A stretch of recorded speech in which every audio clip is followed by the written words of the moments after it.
Hey, welcome back. It's Jason Walter here. The U.S. economy added 850,000 jobs last month, and mortgage interest rates have been falling. However, mortgage applications have been declining, which may suggest that home buyer demand is also declining. It was announced today by the Mortgage Bankers Association that mortgage applications have dropped for the second week in a row to their lowest level since the beginning of 2020. I'll share all the details with you in today's housing market update. Another press release I'm going to be sharing with you today is from Fannie Mae. This is Fannie Mae's monthly housing survey, which showed that home buyers are becoming increasingly pessimistic, yet those who said it's a good time to sell a house has increased. I'm also going to discuss a brand new housing update from Redfin because their recent report shows that home buyers may have hit their limit with home prices, and the housing market is not as hot as it used to be. And lastly, I'm going to be sharing an update with you for lumber prices as well as mortgage interest rates toward the end of this video.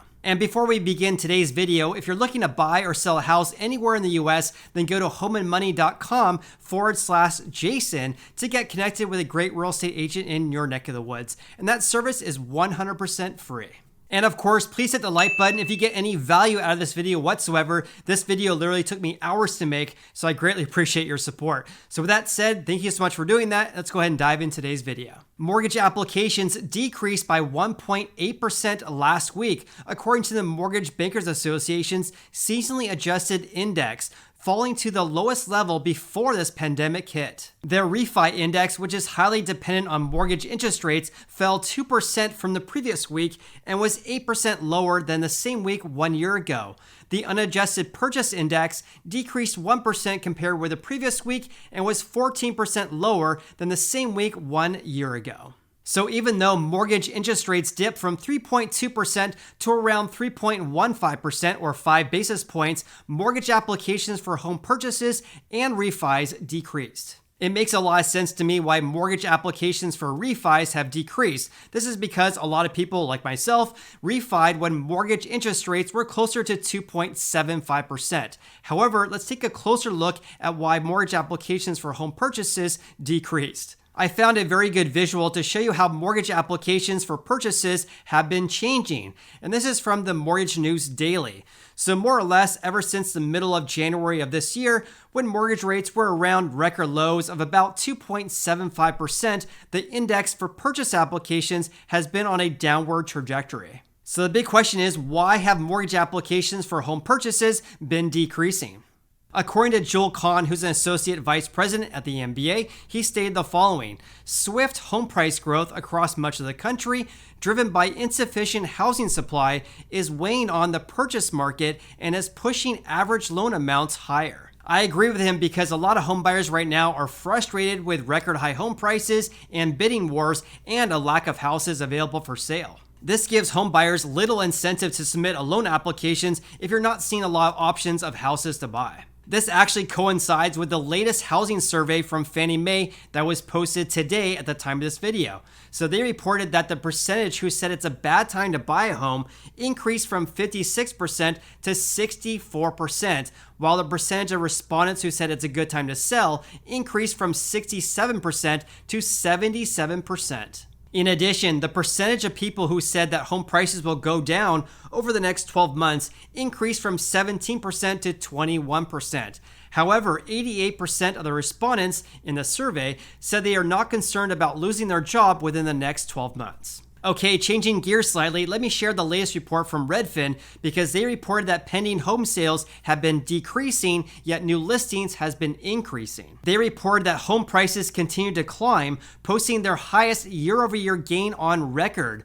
But the share of homes for sale with price drops rose above 2020 levels for the first time this year. Here's what Redfin's lead economist had to say. So the month of June was a clear turning point in this ultra-hot housing market of 2021. As home prices continue to set records, some buyers have hit their limit and are stepping back. At the same time, homes are hitting the market at pre-pandemic levels again, which may finally ease competition and bring some sense of balance to this market. The upshot is that fewer bidding wars could actually keep some on-the-fence buyers in the market and lure back some of the home buying dropouts. And here's Redfin's key takeaways based on 400 plus metro areas in the US. Home sold prices and asking prices reached record highs for the 4-week period ending June 27th. They are now well above prices in 2019 and 2020. As you can see in this graphic here, home prices started to decrease in July 2019, which is a typical seasonal pattern. So we'll have to see if this year follows this normal trend. I think all of us would agree that the market was completely abnormal last year as home prices increased during the second half of the year. Pending home sales were down 9% from the 4-week period ending May 30th compared to a 2% increase over the same time period in 2019. Active listings, which is housing inventory, fell 33% from 2020. That was the smallest decline since the 4-week period ending February 14th, but have climbed 7% since their 2021 low. Here's a really good way to show you how low housing inventory is this year. So the number of active listings has more or less been flat this year. In addition, there's just under 600,000 houses for sale as of June 27th compared to 887,000 in 2020 and 1.1 million in 2019. In addition, 55% of all the houses that went into contract had an accepted offer within the first 2 weeks on the market. That's well above the 45% rate during the same period a year ago, but down 2 percentage points from the high point of the year. Additionally, 41% of homes went into contract had an accepted offer within 1 week of hitting the market. That's up from 32% from a year ago, but that's down 2.6% from the high point of the year. Other records that were broken were the following. So days on the market dropped to 15 days, which is an all-time record low. That's down from 39 days from a year ago and about 35 days from 2019. Also a record 55% of houses sold above their asking prices, well above the average of 26% in 2020 and 2019. And check this out, ever since February, the average sale to list price ratio has absolutely skyrocketed this year.